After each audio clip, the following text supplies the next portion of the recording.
So one of the really important factors of 3x3 through FIBA is the ranking system, which is completely different to the 5-on-5 model. So every game that we put on is a FIBA accredited event, which means that anybody that plays in our event gets ranking points. So they register their profile, and the minute they are registered in the FIBA system, they play a game, they get ranking points.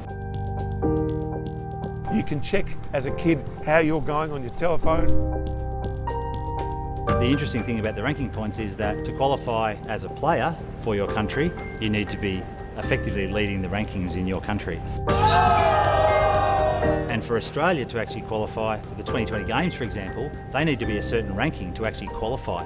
I think if you've got kids that are focusing on that and go, wait a minute, I can get to an Olympics playing this version of the game, I think it's great for the game. I think it broadens the base and it gives a lot more people the opportunities. So every game we put on, any game anybody puts on that's a FIBA 3x3 accredited game, acquires ranking points for it, which adds to Australia's federation ranking.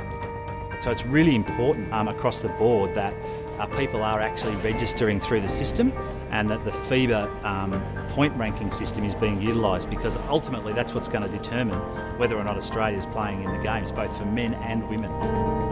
And at the moment, New Zealand are actually ahead of Australia at the moment, both men and women. And the only way that Australia is going to qualify for either of those is if we're in front of New Zealand. The great thing is that Australia have moved from position 62 to position 48 in the last 8 months, which has been a massive increase. And we're pretty happy to say that probably 60 or 70% of that has been through CLB3X3's activity in the 3x3 space. There's also World Champs World Cup, which has under-18s, under-23s. So there's a lot of opportunity for young players coming through in the next 3 to 5 years.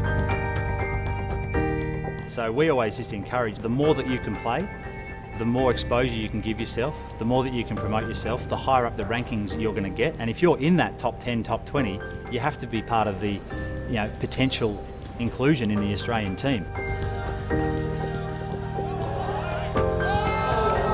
CLB3x3 has been the leader in the space. We've run the most events, we've got the most activity, we've got the biggest social media in 3x3. Most people come and play in our events. We've had a high quality of players playing in our events. That in itself shows the quality of the event we put on. Ultimately, there's going to be events all over the country that people are going to be able to play in, and that's ultimately what we want and what we've been able to help other people bring to the market. So while there's an opportunity for them to play in every 3-on-3 comp, we would like to think that the work we've done, the relationships that we have directly with FIBA, puts us at the front of the pack, and people want to come and play in our events because they're great.